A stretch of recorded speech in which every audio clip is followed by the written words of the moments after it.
안녕하십니까? 한국외대 생산운영관리 전공 교수 안재형입니다. 오늘은 제가 담당하게 될 생산운영관리라는 과목의 1주차 1차입니다. 안녕하십니까? 생산운영관리 담당 교수 안재형입니다. 오늘 진행하게 될 수업은 생산운영관리의 1주차 생산운영관리 입문이라는 주제로 2차 시를 진행하겠습니다. 2차 시는 생산운영관리 기초라고 해서 이제 1차 시에서는 이제 실제 사례 기반의 프로세스에 대한 이해를 했다면 2차 시에서는 이제 개념적인 이론적인 내용들을 토대로 생산운영관리의 기초에 대해서 배워보도록 하겠습니다.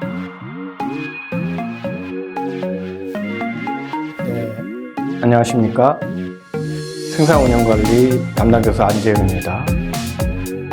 지금부터는 생산관리, 운영관리 1주차 생산운영관리 입문의 3차 시 생산운영 전략에 대해서 이야기할 겁니다.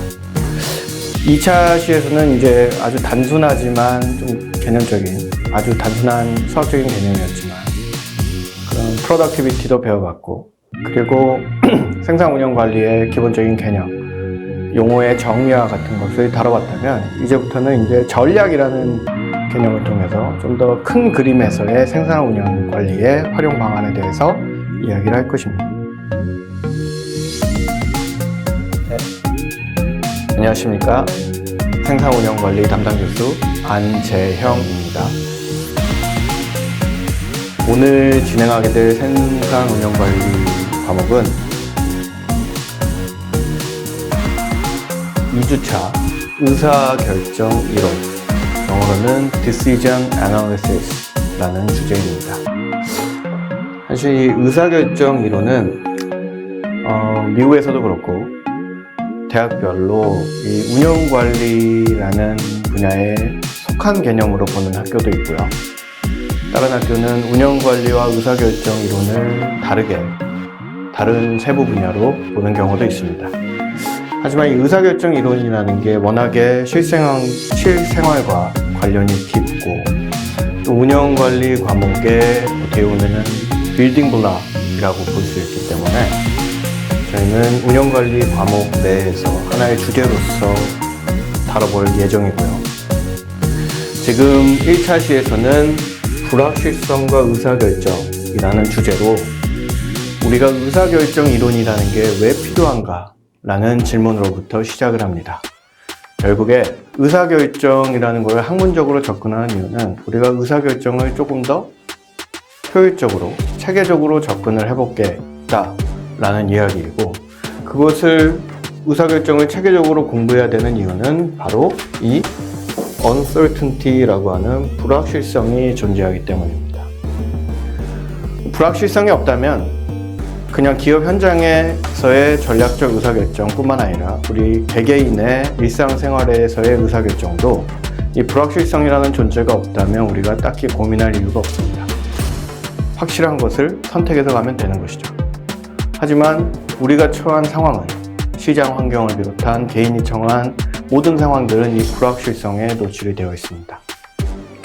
그래서 이 불확실성이 있기 때문에 의사결정을 해야 하고, 그렇기 때문에 합리적인 의사결정이 중요하다라는 결론에 이르게 되는데요.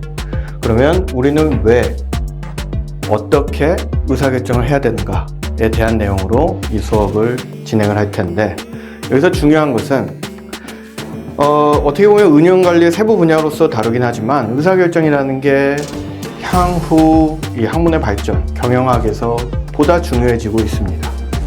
데이터에 기반한 데이터 마이닝, 그리고 거기에서 좀 더 세부적으로 들어가서 머신러닝과 같은 개념들은 결국에 예측에 기반한 개개인의 의사결정을 얼마나 합리적으로 할 것이냐와 밀접한 관련이 있습니다.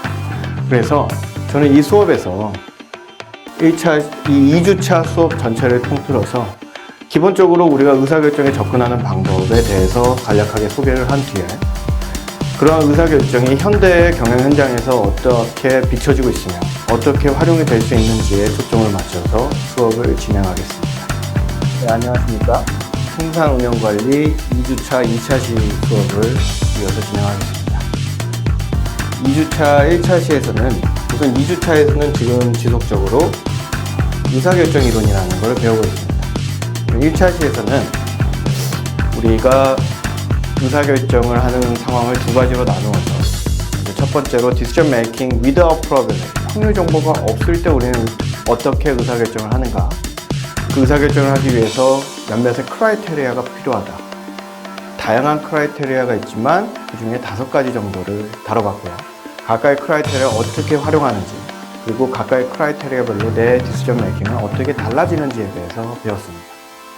근데 실제 회사에서, 여러분들의 회사에서 그리고 경영 현장에서 겪게 되는 의사결정 문제에서 이거의 맹점 중에 하나는, 내가 MBA 수업을 통해서 디시전 메이킹을 배웠는데 이럴 때는 이런 크라이테리아가 있습니다.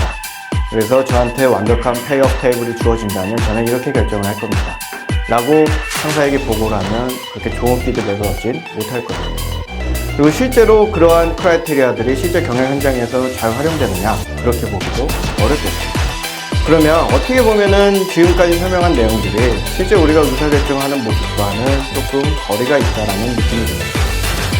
그럼에도 불구하고 의사결정 이론을 설명한 이유는 무엇인가? 그 이유가 바로 여기 나오는 완전 정보의 기대가치라는 개념에 대해서 설명을 하기 위함입니다. 자, 우리가 데이터의 홍수 속에 정보라는 게 중요하다라는 개념은 이미 느끼고 있고 알고 있습니다. 하지만 실제로 내가 얻고자 하는 그 방대한 데이터, 그 정보의 실제적인 가치가 얼마인가를 가늠하기는 굉장히 어렵습니다. 하지만 의사결정을 하기 위해서 내가 데이터 획득을 위해서 데이터 센터를 구축하고 데이터 획득을 위한 여러 가지 서비스를 제공한다고 했을 때 거기에는 투자가 필요합니다. 그러면 그러한 투자를 통해서 얻게 되는 정보, 그 정보들의 가치가 얼마인지를 알아야지만이 나는 여기에 어느 정도를 투자해도 되겠다라는 결정을 할 수 있는 겁니다. 하지만 다시 얘기했다시피 1차 시에서 얘기했던 후회라는 개념이 있었죠. 리그웨. 후회와 마찬가지로 정보는 무형의 자산이기 때문에 이거를 수치화해서 돈으로 표현하기가 굉장히 어렵습니다. 근데 기업들은 그 일을 해내야 돼요. 내가 얻고자 하는 이 정보의 가치가 얼마이고 정보의 가치가 100만 불인데 내가 투자해서 이 정보를 얻기 위해서 투자해야 되는 돈이 150만 불이다 라고 하면은 투자를 하면 안 되는 거잖아요. 이러한 의사결정을 하기 위해서는 그 정보가 포텐셜리 가지고 있는 기대 가치가 얼마인가를 어떻게 계산하는지를 알아야 되고, 그 계산하는 방법 중에 하나로 Expected Value of Perfect Information, EVPR, 완전 정보의 기대 가치라는 개념이 있습니다. 그래서 그거에 대해서 이번 장에서 설명을 하고자 합니다. 네, 안녕하십니까. 생산운영관리 2주차 3차 시 수업을 이어서 가겠습니다. 담당 교수 안재형입니다. 우리는 2주차에서 지금까지 의사결정 이론이라는 큰 틀에서 공부해오고 있습니다.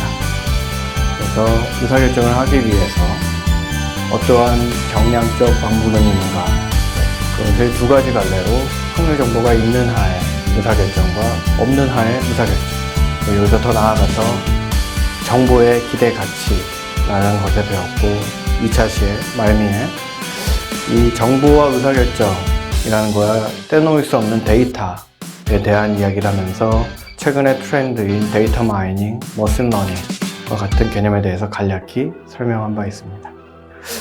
3차 시에서는 지금까지 의사결정 이론이라는 토대하에서 계속해서 강조해왔던 데이터, 그리고 이 데이터에 근간한 데이터 시대의 의사결정은 어떻게 달라졌는가 설명을 할 텐데, 우리가 데이터가 중요하다라는 얘기는 아주 쉽게 이야기할 수 있습니다. 하지만 그것이 얼만큼 중요한가에 대한 이야기는 조금 어려운 문제로 남아 있습니다.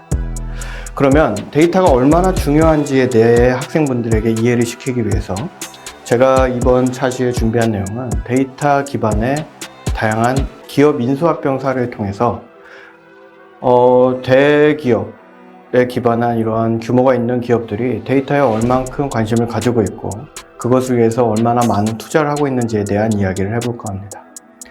사실 생산 운영 관리라는 분야 자체가 어떻게 보면 좀 딱딱하고 생소할 수 있습니다. 그래서 다분히 이론에 기반하고 딱딱하고 조금 교과서적인 이야기를 함으로써 이제 평가나 시험에 기반한 강의를 할 수도 있겠지만, 저는 이 생산 운영 관리라는 것이 우리가 알고 있는 그러한 딱딱한 분야가 아니라 굉장히 다양한 경영 현장에서 활용되고 있고, 그런 것들을 알리기 위해서는 사례에 기반한 수업을 주로 하려고 노력을 하고 있습니다. 그래서 데이터가 중요하다 이 얘기를 계속해서 반복하는 것보다 데이터가 왜 중요하고 실제로 어떠한 의사결정을 데이터를 통해서 하고 있는가, 데이터를 위해서 하고 있는가에 대한 설명을 해보고자 합니다. 안녕하십니까? 생산운영관리 담당 교수 안재형입니다. 오늘은 지난 2차에 이어서 생산운영관리 3주차 수업을 진행하도록 하겠습니다. 3주차는 이제 주제를 바꿔서 생산운영관리의 또 중요한 부분 중에 하나인 품질관리, 영어로는 Quality Management라는 주제로 수업을 진행해 보고자 합니다. 이 Quality Management라는 것은 결국에 그 목적을 생각을 해보면 품질관리라는 것은 결국에 품질을 향상시키는 방법에 대한 내용인데요. 그걸 향상시키기에 앞서서 우리가 먼저 배워야 될 것이 무엇이냐 하면 바로 품질이 무엇인가 라는 정의를 먼저 배워볼 필요가 있습니다. 왜냐하면 고객은, 사람들은 저마다 생각하는 품질에 대한 정의가 모두 다를 수 있습니다. 같은 제품을 보더라도 그 제품의 내구성을 품질로 보는 사람이 있고, 아니면 외형을 품질로 보는 사람이 있고요. 등등 이런 식으로 품질에 대한 정의가 다양해질 수가 있기 때문에 오늘 3주차 1차 시에서는 품질의 정의에 대해서 이야기해보는 시간을 갖도록. 네, 안녕하십니까? 생산운영관리 담당교사 안재형입니다. 이번 차시는 3주차 품질관리라는 주제의 2차 시 내용을 진행하겠습니다. 2차 시의 주제는 품질관리의 진화라고 적어놨지만 어떻게 수업이 이루어지냐면, 우리가 직전 1차 시, 3주차 1차 시에서 품질의 정의라는 걸 배우면서 퀄리티 디멘전을 소개하면서 Manufactured Product과 Service Product을 나눠서 어떠한 디멘전이 있는가를 봤죠. 하지만 다시 회상해 보건대 그러한 디멘전을 나눠서 보는 그러한 품질에 대한 정의는 Customer Perspective, 고객의 입장에서 바라본 품질에 대한 정의입니다. 하지만 품질의 정의의 가장 첫 번째 장표에서 얘기했듯이 품질에 대한 정의는 고객의 입장에서도 되겠지만 다른 측면에서는 생산자의 입장에서의 품질이라는 개념도 있습니다. 여기서 한번 다시 정리를 해보면, 고객이 바라본 품질이 있고요, 생산자가 바라본 품질이라는 게 있다. 결국엔 두 개가 연관이 되어 있지만 구분해서 이해할 필요가 있다. 그래서 직전 1차 시에서는 고객의 관점에서 바라보는 거에 있어서 Manufactured Product 그리고 Service Product 두 개로 나눠서 디멘전을 바라봤고요. 여기까지 봤다면 2차 시에서 시작하는 부분에서는 생산자 입장에서의 품질은 무엇인가 라는 것을 이야기를 한 뒤에, 그 다음에 여기서 나온 것처럼 품질관리의 진화, 우리가 생산운영관리의 입문 시간에서도 생산운영관리가 어떠한 과정을 거쳐서 발전해 왔는가를 봤듯이 이 품질관리라는 학문 자체도 어떻게 발전을 해왔는가, 그래서 이걸 시간순으로 본다기보다 품질관리를 획기적으로 발전시킨 학자들, 그 학자들이 어떠한 기여를 했는가를 보면서 그러한 기여를 통해서 현대의 품질관리가 어떻게 지금에 이르게 되었는지를 설명하는 방식으로 2차 시 수업을 안녕하십니까? 생산운영관리 담당교사 안재형입니다. 지금부터는 3주차 품질관리 수업을 이어서 3차 시에 무엇을 배우게 되느냐, 품질 개선을 위한 방법론, 퀄리티 툴에 대해서 배울 겁니다.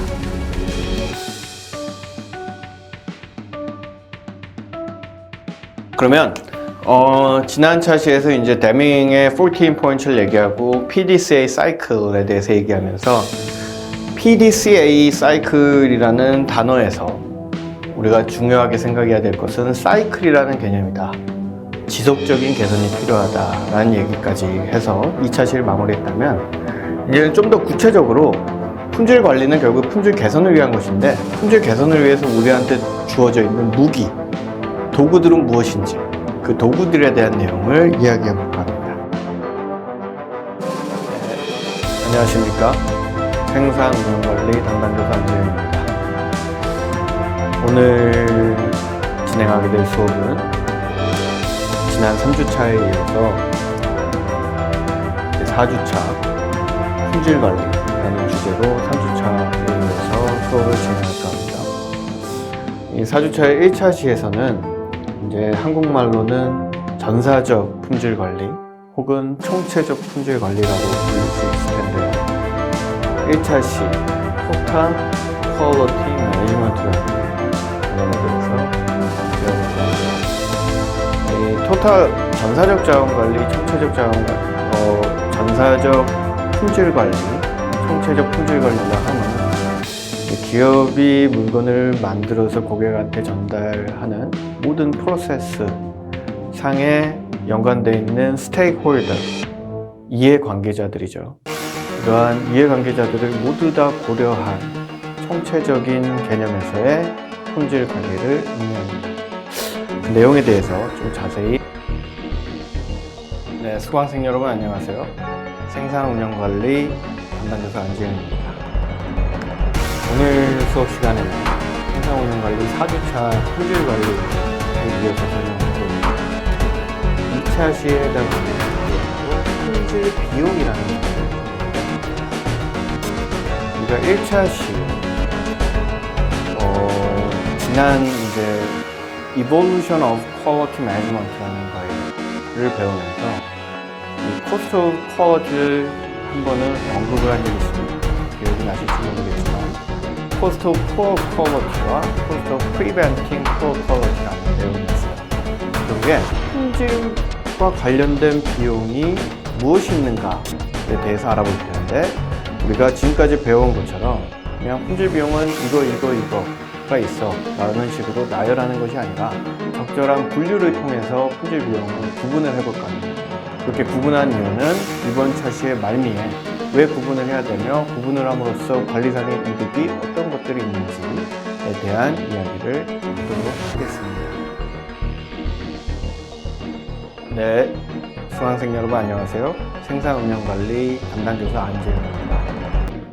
지금부터 진행할 수업은 생산운영관리의 4주차 품질관리의 마지막 시간입니다. 3차시고요. 3차시에 무엇을 배울 것이냐? 우리가 이전에 많이 들어본 통계적 품질관리에 대한 내용을 이야기하겠습니다. 통계적 품질관리는 이미 품질관리를 2주차째 진행을 하면서 여러분들이 에드워드 데밍을 얘기하면서 통계적 품질관리를 한번 얘기를 했었고요. 그 외에도 식시그마 이런 이야기를 하면서 통계적으로 접근하는 품질관리가 어떠한 내용인지를 간략하게 언급한 바 있습니다. 지금부터는 안녕하십니까? 생산운영관리 담당교사 안재형입니다. 오늘 진행하게 될 강의는 생산운영관리의 5주차에 해당하는 내용입니다. 신제품 개발 관리라는 내용을 설명하고자 합니다. 신제품 개발 관리는 영어로는 New Product Development라고 해서 이제 운영관리의 또 다른 세부 분야 중에 하나로 보여지는데요. 사실 이러한 신제품 개발 관리는 비단 생산 운영 관리뿐만 아니라 마케팅에서도 아주 자세히 들여다보는 분야인데 마케팅에서 바라보는 신제품 개발 관리와 생산 운영 관리에서 바라보는 신제품 개발 관리는 약간의 차이가 있습니다. 마케팅에서는 주로 고객들의 니즈나 요구사항들 이런 것들을 어떻게 아이디어로 새로운 제품에 녹여내는가 그런 고객 측면의 신제품 개발 관리를 많이 이야기하는 반면에 저희 쪽 생산 운영 관리에서 신제품 개발 관리는 이 개발 관리에 들어가 있는 프로세스 그 자체에 대한 운용을 이야기합니다. 예를 들어 이러한 새로운 제품에 대한 아이디어가 있을 때 그런 아이디어를 어떻게 효율적으로 개발을 하고 우리의 제품 구성에 녹여내는가에 대한 프로세스에 대한 이야기를 많이 하게 되는데요. 이 신제품 개발 관리 같은 경우는 생산 운영 관리에서 이제 유펜의 월튼 스쿨의 모리스 코엔이라는 교수께서 이쪽에 관련된 새로운 연구를 시작을 하면서 신제품 개발 관리를 크게 6가지의 단계로 나누어서 분석을 하기 시작했습니다. 그게 이제 생산 운영 관리에서 이러한 신제품 개발 관리를 체계적으로 들여다본 거의 이제 첫 번째 세미널 페이퍼가 될 텐데요. 그렇듯이 이렇게 개발 관리를 어떠한 스텝을 거쳐서 우리가 새로운 제품을 만들어내는가에 대한 내용에 초점을 맞춰서 수업을 진행할 예정입니다. 그래서 1차 시에서는 신제품 개발 관리의 개요라는 내용으로 생산 운영 관리에서 바라보는 신제품 개발 관리는 어떠한 모습인지에 대한 간략한 설명을 하도록 네, 안녕하십니까? 생산 운영 관리 담당 교수 안재형입니다. 지금 진행하게 될 수업은 생산 운영 관리의 5주차 신제품 개발 관리를 이어서 수업을 할 거고요. 2차 시에 해당하는 내용은 지난 1차 시에 이어서 지속적으로 Manufacture Product에 대한 디자인 프로세스를 이야기를 할 겁니다. 근데 1차 시에서는 이제 Manufacture Product에 대한 디자인 신제품 개발 관리의 개요를 봤다면 지금부터는 제품 디자인의 고려 요소라는 주제로 수업을 진행을 하겠습니다. 네, 안녕하십니까? 생산운영관리 담당교수 안재형입니다. 지금 진행하게 될 수업은 이제 5주차 신제품 개발 관리를 지속적으로 보고 있고요. 마지막 3차 시에서는 서비스 제품의 개발, 우리가 1차 시와 2차 시에서 다뤘던 내용은 우리가 소위 Manufacture Product이라고 하는 눈에 보이는, 손으로 만져지는 제품에 대한 디자인 그리고 개발 과정을 봤습니다. 지금 3차 시에서는 그 다른 제품군인 서비스 프로덕트는 어떻게 개발하게 되는가, 어떻게 다른 과정을 거쳐서 서비스 프로덕트를 만들게 되는가에 대해서 배워볼 예정입니다. 네, 안녕하십니까? 생산운영관리 담당교수 안재현입니다. 지금부터 진행하게 될 수업은 생산운영관리 과목의 6주차에 해당하는 내용입니다. 6주차에서는 어떤 주제로 배워보게 되냐면 프로세스 개발 관리라는 얘기입니다. 제가 생산운영관리 과목의 전체적으로 생산운영관리의 목적이 무엇이냐라고 할 때 거듭 말씀드렸지만 프로세스 임프루먼트에 대해서 말씀을 드렸죠. 그만큼 프로세스가 중요한 개념이란 거는 익히 아실 거라고 생각합니다. 그러면 오늘 배우게 될 내용은 우리가 직전 주차까지 5주차에서 학습한 내용이 바로 신제품 개발 관리입니다. 그러면 신제품이 개발된 그 이후의 상황을 보면 이제 신제품이 이미 개발이 되어 있고 기업에서 해야 될 일은 이 신제품, 우리가 개발한 신제품을 실제로 양산을 거쳐서 고객한테 충분히 공급을 하는 과정이 필요합니다. 양산, 생산, 공급 모든 것들을 생각했을 때 필요한 것은 무엇이냐? 모든 새로운 제품이 생기게 된다면 그거에 맞는 프로세스를 개발해야 됩니다.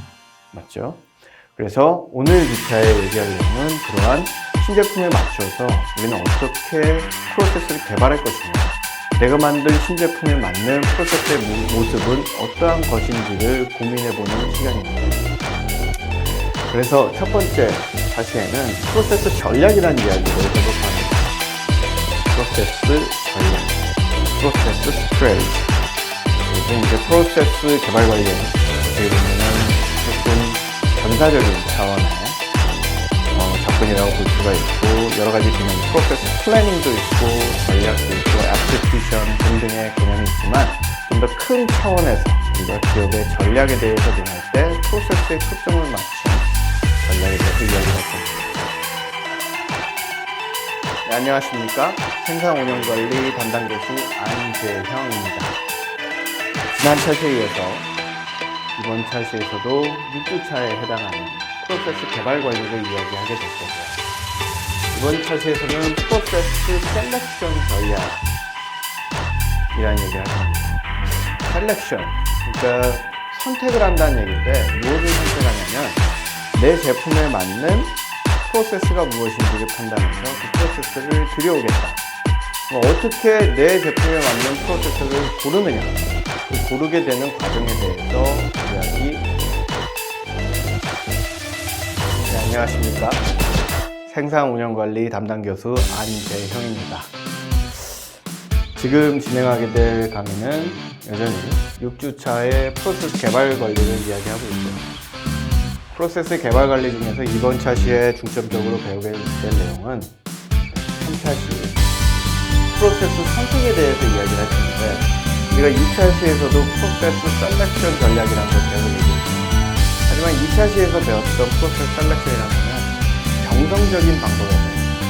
프로덕트 프로세스 매트릭스를 통해서 내 제품에 맞는 프로세스 타입이 무엇인지를 가늠해보는 그러한 방향성이었다면, 이번에는 좀 다른 앵글로 프로세스 선택을 이야기해볼까 합니다.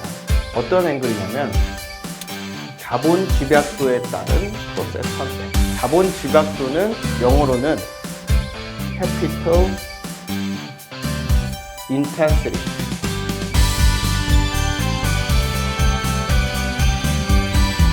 우리가 프로세스 스트래티지에서 Vertical Integration 이야기한 다음에 그 다음에 Capital Intensity도 우리가 전략에서 고려해야 되는 부분이다 라는 것을 얘기했던 기억이 있습니다.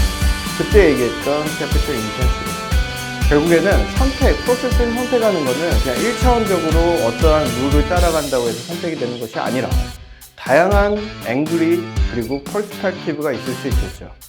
그러한 여러 가지 퍼스펙티브를 모두 다 다루기보다 그 중에서 하나의 퍼스펙티브인 Capital Intensity라는 자본 집약도에 따른 프로세스. 네, 수강생 여러분 안녕하십니까. 생산운영관리 담당 교수 안재형입니다. 오늘 진행하게 될 수업은 생산운영관리의 7주차 수업입니다. 오늘도 저희가 7주차에 이르렀습니다. 이 7주차에 저희가 다루게 될 내용은 Just in Time 이라는 개념에 대해서 배울 텐데, Just in Time, 이제 약자로는 JIT 그래서 이렇게 쓰여 있습니다. Just in Time, JIT 모두 이제 혼용돼서 쓰는 용어이고, 여기 하나를 더해서 Lean 시스템이라고도 불립니다. 그래서 뒤에도 설명을 하겠지만 이 JIT, Just in Time, Lean 모든 용어들은 거의 혼용해서 동일한 의미로 사용이 됩니다. Lean이라는 얘기는 유연한 이런 이야기를 하는 거고요. 생산 시스템뿐만 아니라 우리가 운영관리에서 지속적으로 강조해온 프로세스 전반에 대해서 유연한 프로세스를 갖춰야 된다라는, 어떻게 보면 이 린을 처음으로 이야기했던 학자의 말로는 Just in Time과 린은 단순히 하나의 경영 기법이 아니라 경영 철학으로 받아들여서 기업 내부에 철학으로서 스며들어야지만이 진정한 효과를 낼 수 있다 라고 강조를 하고 있습니다. 그럼 이러한 용어들 JIT, 린이라는 게 어떠한 개념인지 1차 시에서는 JIT 시스템 개요에 대해서 이야기를 해봅니다. 네, 안녕하십니까. 생산운영관리 담당 교수 안재형입니다. 지금 진행하게 될 수업 내용은 7주차 Just in Time, JIT, Lean System 모든 용어를 혼용해서 쓴다고 했죠. Lean 시스템의 구성에 대해서 이야기를 해볼 겁니다. 2차시로서. 구성이라 함은 다른 게 아니라 1차시에서 언급한 바와 같이 우리가 Lean이라는 것은 무엇이냐? 불필요한 낭비를 줄여서 프로세스를 보다 플렉서블하게 만들어보자 라는 것으로 간단하게 요약할 수 있습니다. 그러면 1차 시에서는 낭비가 무엇인지를 정의했다면 2차 시에서는 이 낭비를 어떻게 줄일 것인가에 대해서 네, 안녕하십니까. 생산운영관리 담당 교수 안재형입니다. 오늘 진행하게 될 수업은 7주차에 해당하는데 우리가 7주차에서 앞에 1주차, 2주차까지는 7주차에서 1차시, 2차시까지는 저스틴타임에 대해서 배웠습니다. 이제 3차시에서도 JIT에서 배우는 게 아니라 우리가 이제 7주차를 마치게 되면 그 다음에 바로 중간고사가 있죠. 그렇기 때문에 이번 차시에서는 이 중간고사 대비의 목적도 있고 더 중요한 것은 우리가 지금까지 무엇을 배워왔는가에 대한 리뷰 시간으로 이번 차시를 보내볼까 합니다. 사실 이제 경영학이라는 것이 어떻게 보면은 수업 내용을 이제 수업을 굉장히 재밌게 듣다가도 수업이 딱 마치고 나서 교실 밖을 나가게 되면은 내가 오늘 뭘 배웠지? 오늘 배운 내용이 뭐지? 라는 게 정리가 잘 안 될 때가 있어요. 맞죠? 그래서 이제 수업에서 제공하는 학습 목표, 학습 개요 이런 것들이 중요한 것인데 그런 것들을 어떻게 활용하셔야 되냐면 내가 처음에 이제 수업을 듣기 전에 목표나 개요를 확인을 하고 이제 수업을 다 듣고 난 이후에 무엇을 배웠지라고 다시 학습 목표와 학습 계획들을 보면서 정리를 하셔야 됩니다. 그러면 내가 오늘은 이런 내용을 새롭게 배웠구나 라는 걸 알게 되는 것이고 우리가 이제 한 학기의 절반을 지나온 이 시점에서 우리가 지금까지 7주차를 보내오는 동안 어떤 내용을 배웠는지를 정리하는 시간으로 3차시를